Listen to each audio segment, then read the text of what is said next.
The gods were here when the world began, yet only now did they return after it fell. These were the words the next generation would remember during the time that they lived inside the Rune Capital. They were chosen by Richard Tetch, son of Aaron Tetch, who first co-founded Tetch Technologies. The only remnant of the old world after the Ecollision turned Earth into the planet-wide toxic desert that it was now. For those who'd barely survived, they remembered the Ecollision as blunt as possible. Casual life, one giant swoop, and then it was all gone.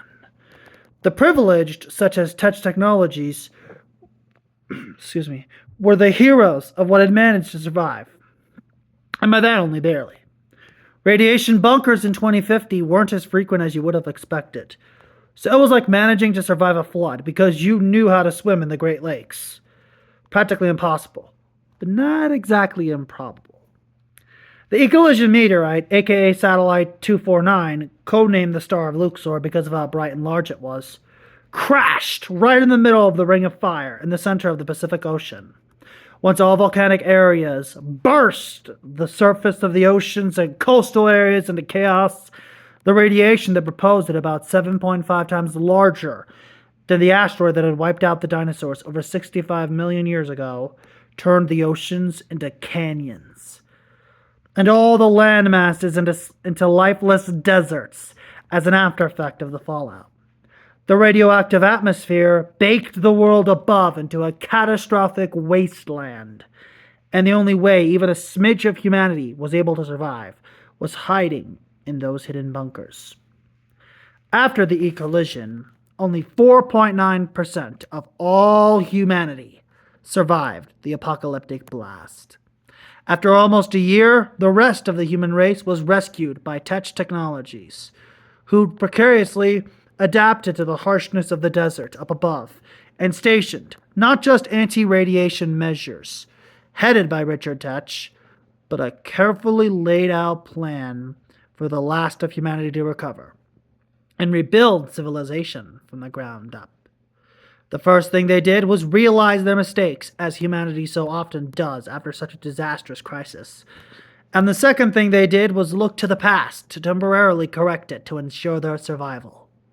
And after a few years since the Ecollision, they carefully searched around the globe and began excavating what humankind had first done when the world began, while ensuring their brief force managed to survive the toxicity of the exposed sun in the meantime, only surviving through thick radiation suits. It was here that they discovered the answer to their plight: Napoleonic Egyptian culture. After all, why not? The world had already come to an end as if anew, so why not rebuild the world with one of the first civilizations, ideologies, and culture? Aaron Tetch had already been fascinated with Egyptian culture at a time before his untimely, though rightful, death. And since then, Richard had been learning over several years in order to take his place as a leader among the world. He considered himself powerful enough and in the right perspective, a beacon for what the world might later be in the future.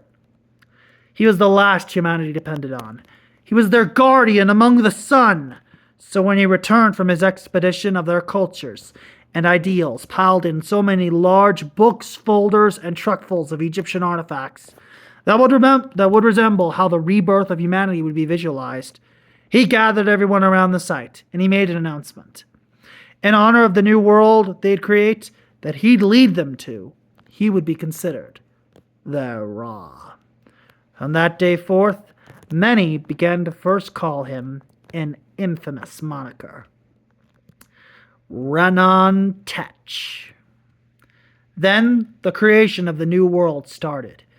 And in this gradual period of time, before many even knew the societal machinations of this Neo-Egyptian civilization, this is where Isabella Rosa and her story first began. Before the Ecollision, Isabella was like a peasant in a growing technology-heavy kingdom. She was your typical high school-age girl who always meant well, but also carefully considered her choices every minute before she made them. She was a stickler to the rules, almost annoyingly so. She tried to make sure the important stuff was done first before she hung out with her friends. But of course, she was also a little bit rebellious at times.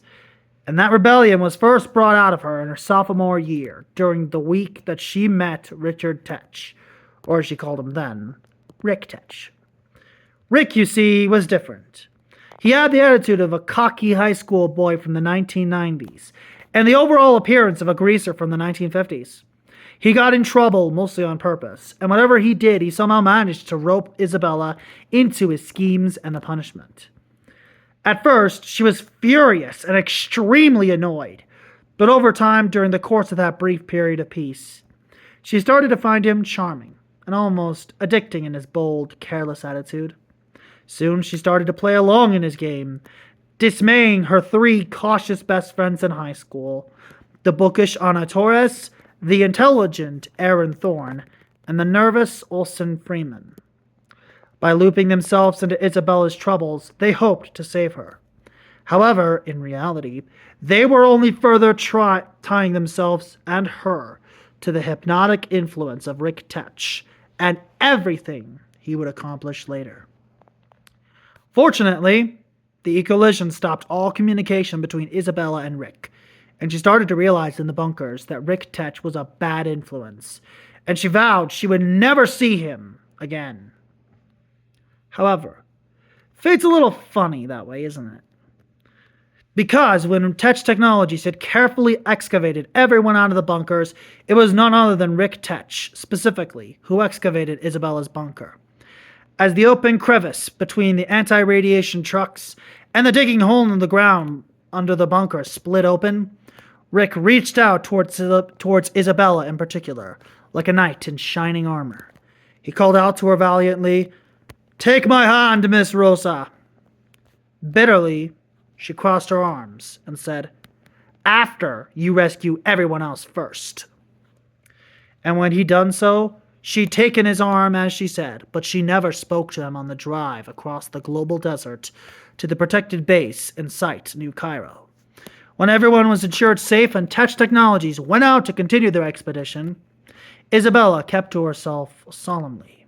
The mere act of seeing Rick's face again, feeling like a betrayal to her very senses and not just her words.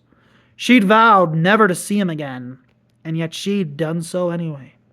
The only way this had to end was with a breaking of their brief truce, and never for a second giving in to his seductive temptations. He'd nearly turned her into a criminal.